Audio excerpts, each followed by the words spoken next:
د شیطانانو او پیریانو له شر او ضرر څخه ځانونه څنګه وساتو؟ آیا غواړئ چې له جادو او کوډو څخه په امن واوسئ؟ نو راځئ غوږ ونیسئ. بسم الله الرحمن الرحیم. قل اعوذ برب الفلق.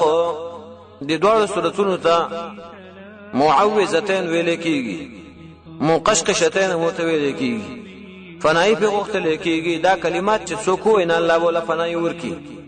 اوس د عقیدې دشمنان ډیر دي کنه، نو ما تاسو ته وایي چې دا دوه سورتونه ویوا چې د عقیدې دشمن د شر نه بچ پاتې شي، روغ پاتې شي. نو پتا به کوډه کوي منتر بدر منه کوي نه اخیرنی سورتونه ویوا. کوډه او منتر او جادو به در باندې اثر نه کوي. د سورت هغه مقصود هم دا ده کنه، د ټولو شرور نه پنایو غوړه په الله باندې، پر رب الفلق، عام او خاص شرونه بدن الله د پکی. لنډه قصه دا و چې رسول الله صلی الله علیه وسلم باندې لبید ابن عاصم او دغه دوه لورګانو کوډه کړي وي. کوډه په خپل چاته ضرر نشي رسول، خو الله پکې اثر اچي. نبی صلی الله علیه وسلم خیال کې لک فرق راغی، به پروتون الله او ملائک راولې غل دې سړی باندې سحر شوی، چا په کړل لبی زوی عاصم په کړل، کمزه کې کړل، چرته یې خره په څه کې شوی دی، ګمنس کې شوی دی، دالنګي ګمنس کړه شوی، یختانو کې شوی دی، چرته په پلان کې کوي کې دی. ملګری اوسه ولې غل آی راويستو دا سورته په ولوستل هغه غوټي ختم کړلې. رسول الله روغ شو. او نورم داسې امور دي چې هغه عملی کول پکار دي، سره د شیطان د شرونو نه بچ شي. ماخام کې ماشومان بے ځای م پرې دی ترڅو چې ډیره تیار نه راغلي. اول ماخام کې شیطانان نه خوشی کیږي او داسې سره ګرځیدل او ذکر اذکار کول. سورۃ البقره او دارنګه آیت الکرسی اخیری سورتونه ویل ډیر پکار دي. رسول الله صلی الله علیه وسلم علاج په دې سورتونو باندې الله وکونو. دا اشاره شو د خبر ته چې تاسو هم پکېږي امت د رسول الله.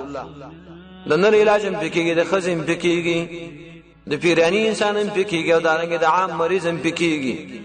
بدعات او د رسومات او د شرکیاتونه او د غلطو پیرانو د مریدانو نه ځان وساتئ. د خپل ځان حفاظت وکئ، تبعی ته ځان مو مخامخ کوئ. دا ټول دوکمار دی او دوکې کوي خويندو. مال حیا راځي کنه. ما تاسو ډیر په صفال فاضل دي خلکو هغه ټول چلونه او دوکې پریبونه ذکر کړیو. زه قسم کوم د الله په ذات باندې چې مکر د خزو زیات دی، غټ دی، لکه د پیرانو د مریدانو د دې دمګرو د خزو نم زیات مکر یاد دی، چل یاد دی او پریب یاد دی.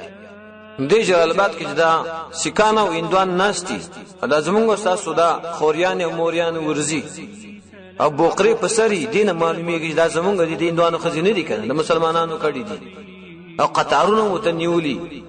نو تاسو دا الله د ملاقات تم لري کې نه لري، د جنت تم لري کې نه لري، چې زه یو دغه څوک په ننګور باندې کوي، ننګور تلی په خواخ باندې کوي، او خزه تلی په خاون باندې کوي، او دا بد حال او دا کوډ او منتریم شروع کړي. حدیث هم نه اورېدل من اتا کاهنن، څوک چې کاهن نجومی تراغه، عراف تراغه، پالګر لاله وصدقه بما يقول، دغه خبره د رښتینی ویل، فقط کفر بما انزل على محمد صلی الله علیه وسلم. دا په قران کافر شو. دا خزه کدا نری او خزه دا کافر شو. ما خويندو ځان منه کوي، خپل گاونډیان منه کوي، قران او سنت منه خپل علاج کوي. د سحر او د منتر علاج چې درمنه نه شوي قران خودلې ده، چې در باندې وشو قران خودلې او حدیث خودلې ده. دغه زموږ د استاد کتاب ده د سحر او جادو او د بد نظرۍ علاج ورکوټي رساله رسول الله باندې خلکو سیر کړو يهودانو. دا دوه سورتونه الله راولېګل او دا علاج